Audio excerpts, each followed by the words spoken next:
के गिनती नावे सुमार ना गिनती रंग पात की खूबी क्यों कहूँ इनो किनारा खूबी क्यों कहूँ इनो किनारा जानो के गंज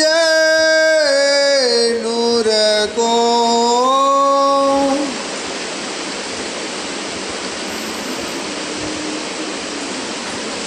प्रणाम। फरमाइए पुजारी महाराज, फरमाइए सुंदर साथ जी। नूर को जानो के गंज नूर को मानता बुद्धि के सागर हाथी सतगुरु आप श्री प्रणनाथ जी महाराज बड़े मत के धनी फरमाते हैं। प्यारे सुंदर साथ जी, बेबरा अगली भूमिका ये प्रकरण जो परिक्रमा वाणी में चल रहा है साथ जी, ऐसे दिव्य परम धाम के अंदर में श्री राज्य महाराज जी अपनी ब्रह्म प्रियाओं को, अपनी ब्रह्मंगनाओं को कितना आनंद देते हैं। पल पल, घड़ी घड़ी, क्षण क्षण जब देखो, और काम दूसरा कुछ है ही नहीं। परम धाम, परम धाम में कोई काम दूसरा नहीं है, एक ही काम है। राज्य के साथ श्यामा जी ब्रह्मंगनाएं रहती हैं, और जब भी देखो तो ब्रह्मंगनाओं के साथ राज्य रहते हैं, अलग होते ही नहीं। राज्य महाराज जी 5वीं भूमि में जाए तो सब घर में पधारते, सब मंदिरों पधारते हैं, और जहाँ पर भी हो श्यामा जी को साथ लेकर रूहों के साथ आनंद बरसाते हैं। इसलिए वो जहाँ भी जाएंगे ब्रह्म प्रियाओं को, ब्रह्म सृष्टि को, सुंदर साथ को ये सुख देते रहते हैं। इस समय पर विराजमान पन्ना धाम में है शायद। इस समय जो वर्णन चल रहा है कौन कर रहा है? धनी कर रहे हैं। किसके अंदर बैठ के कर रहे हैं? इंद्रावती जी के अंदर। और किसको दे रहे हैं? जो ब्रह्म सृष्टि खेल देखने आई है। तो रह तो नहीं सके, रूहो मैं रह ना सकूं तुझमें, और रूहें रह ना सके मुझमें। बोलो, रूहें रह सकती हैं? न राज्य ब्रह्मंगना के अलग रह सकते उनके बिना, और न ब्रह्म राज्य के बिना रह सकती हैं। इसलिए परमधाम में जहाँ पर भी जाएंगे सखियाँ, और जब सखियाँ जाती हैं तो उनके साथ में जहाँ पर जाए तो पशु पक्षी जानवर, इसलिए वो गाते हुए, नाचते हुए, कलरव करते हुए और इतनी शोभा को बढ़ाते हुए चलते हैं। इस समय पर अपन ने जो बट पीपल की चौकी को अथवा इन मंदिरों की हार को, हांसों को देखा, या झरोखे और मेहराबों को देखा, लेकिन आप देखिए कि वन बगीचे में वो देख देख के नाचते हैं। पशु पक्षी देख देख करके जब भी राज्य महाराज जी परम धाम रंगमहल से निकलते हैं तो पशु पक्षी हंसने लग जाते हैं। जबरदस्त उनको आनंद होता है उतनी समय तक। इसलिए इस समय पर बालाजी ब्रह्मंगनाओं को लेकर के रंगमहल के पश्चिम दिशा में फूलबाग है, और वो फूलबाग जो उसके नीचे हम समझो तो नूरबाग है, उस नूरबाग के ऊपर में फूलबाग है, और इनकी शोभा बराबर है। बगीचे इनके बराबर हैं। अंतर सिर्फ इतना है कि फूलबाग के अंदर में जो चहबच्चे या फुहारे आए हुए हैं सब मिला के ये 4012 हैं। हमने इसकी गिनती आपको परसों बताई थी। और नीचे जो नूरबाग है इसमें लोह स्तंभ आए हुए हैं, इसलिए 66,000 हिलफाई कहलाते उसके ऊपर में ही ये फूलबाग है साथ जी। इसलिए आओ अपन फूलबाग का आनंद ले रहे हैं, धनी जी दे रहे हैं साथ जी। तो पिया जी कभी झरोखों में से बैठ करके उन कारंजों को, उन फुहारों को फूलबाग की दिखा रहे हैं, और कभी इन फुहारों के साथ बैठ करके रंगमहल के उन झरोखों का आनंद देते हैं।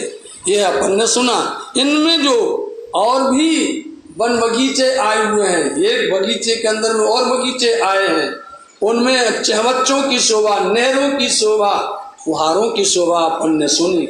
लेकिन अब जो पुष्प हैं, जो फूल हैं, उन फूल के, उन वृक्षों को देखते हैं तो सुंदर डाली देखो तो कितनी सुंदर। ये तो वाणी में कहा है कि डाली डाली जवेदों से जड़ी हुई है, जवाहरातों से जड़ी हुई है। उन पत्तों की शोभा कैसे करके वर्णन नहीं होता, क्योंकि पत्तों के अंदर में नूर ही नूर है। वो नूर किसका है? जवाहरातों का नूर है। जो जवाहरात जड़े हुए उनका नूर है। उनके अंदर में एक एक पत्ते पत्ते के अंदर में किनार किनार पर कैसे सजी हुई है।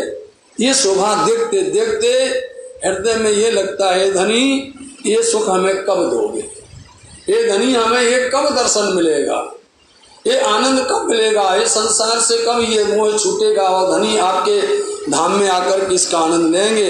इसलिए इनकी शोभा, इनकी सिफत एक एक फूल फूल की, और फूल फूल में भी कई रंग हैं, रंग रंग की शोभा है।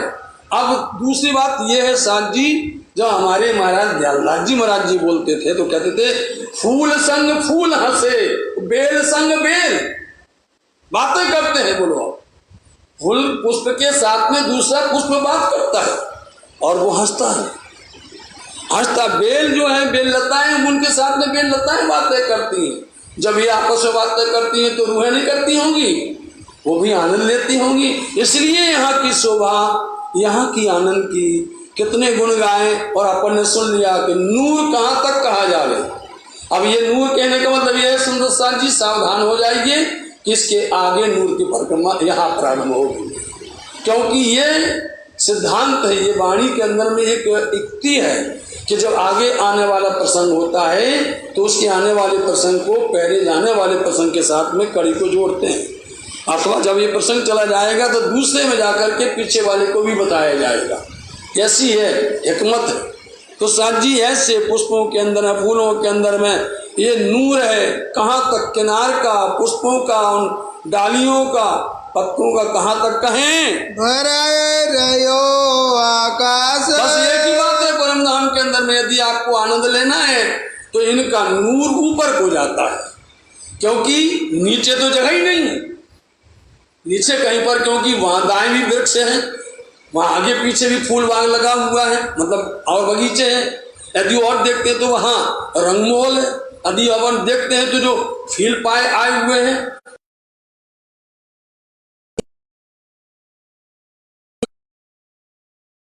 नूर है जिनकी 5 भुवन छठी चांदनी है, नूर इनका है जहां देखो। तो इसलिए नूर कहाँ को जाएगा, जहां पर ऊपर को, आकाश की तरफ को भरता है।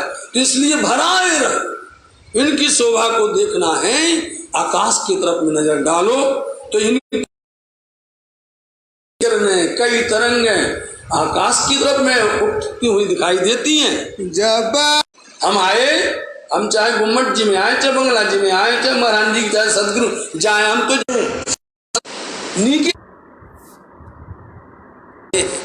उनसे साथ जी नीके नजर देखोगे, बोलो श्री प्राणनाथ, नीके नजर देखोगे तो राज जी महाराज जी के जो वस्त्र हैं, जो भूषण हैं, राज जी महाराज जी के जो अंग हैं, उनमें से किरणें निकलती हैं, उनमें से किरणें निकल करके उन पुष्पों के अंदर में समा जाती है। बोलो श्री प्राणनाथ। ये देखो नीके करके कि नीर कहाँ से, ये पुष्प के अंदर में, फूल के अंदर में इनकी किरणें आकाश को जा रही हैं, वो कैसे है? नहीं, नीके अच्छे से देखो ये नूर है कहाँ, कैसे फैल रहा है और किस तरह से कहाँ से आ रहा है, नीके करके देखना अच्छी तरह से। इस तरह से आके दर्शन करो आप। हम दर्शन करने के लिए आए हैं, समझे नहीं, हम फर्ज उतारने नहीं आए, फर्ज बंदगी नहीं। इसलिए आपको मालूम होना चाहिए ब्रह्म सृष्टियों की बंदगी दिल बंदगी होती है, ब्रह्म सृष्टियों की बंदगी रूहानी बंदगी होती है, ब्रह्म सृष्टियों की बंदगी छिपी बंदगी होती है। इसलिए जो छिपी और रूहानी करेगा वो दिल देकर करेगा, अंदर से छिप करके देखेगा ये कहाँ से हो रहा है। इसलिए ऐसे बुद्धि से, विवेक से, ध्यान से जब इस पुष्पों को देखेंगे, इन क्यारियों को देखेंगे, इन वन बीठन को देखेंगे, वन की गलियों को देखेंगे, नहरों चहबच्चों को, फुहारों को देखें, दिल दे करके देखेंगे, तब पाइए फूल पाखड़ी पात, तब पाइए फूल पाखड़ी पात तब फूल, और फूल की एक एक पंखड़ी, और फूल में जो वृक्ष में पत्ते हैं, तब उसका रहस्य समझ में आएगा। तब उसका आनंद तभी आने वाला है कि फूल और पंखड़ी, ये पंखड़ी अंदर अंदर एक एक पंखड़ी की शोभा को और उन पत्तों की शोभा को जो आनंद आएगा, कैसे आएगा? दिल से। कई जिनसे जुगते कांगरी, कई जिनसे जुगते कांगरी, कई जिनसे मतलब कई तरह की, जिनसे मतलब कई तरह की कांगरी, उन फूलों के पत्तों के अंदर में या पत्तों के अथवा उन फूलों के अंदर में कई प्रकार की कांगरियां उसमें जो बनी हुई हैं। नूर आगे देखी न जाता, नूर आगे देखी ना जाए, उनका इतना नूर है। उन पत्तों की कांगरियों में, उन फूलों की कांगरियों में इतना नूर है कि नहीं देख सकते। घुमंड में बोल कर के आए, उनका नूर आंख से नहीं, इसको बोलते हैं आंख चंद्याती नहीं, बोले देखी नहीं जाती है। ये आपको खूबी पहले राज्य को देखो और फिर उनसे नूर लेकर के उन पुष्पों को देखो, समझे? राज्य को देखोगे, राज्य का नूर मिलेगा। राज्य से नजर मिलाओगे, राज्य तुमको शोभा देंगे, देखो। तो बिना राज्य के नहीं मिलने वाला आनंद। बिना राज्य के तुम कहो कि हमें मिल जाएगा, नहीं, राज्य ही तो आनंद दिलवा रहे, वही तो ये आनंद पैदा कर रहे, वही आनंद दे रहे। इसलिए राज्य से नजर मिलाओ, राज्य से नजर मिला के नूर लो और फिर उस नूर को देखो, तब देखा जाएगा। अन्यथा उन कांगरी की, उन फूलों की पंखुड़ियों की इतना नूर है कि नजर नहीं ठहरती है। नूर आगे देखी न जाता, नूर आगे देखी न जाते, विवेका कर जब देखिए, विवेक कर जब देखिए, तब पाइए फूल पातड़ी पात, तब पाइए फूल पातड़ी पात। कई जिनसे जुगते कांगरी, कई जिन से जुगते कांगरी, नूर आगे देखी न जात, नूर आगे देखी न जाते, नूर आगे देखी न जात, नूर आगे देखी न जाते। बोलो श्री प्राणनाथ प्यारे की जय, धाम के धनी की जय।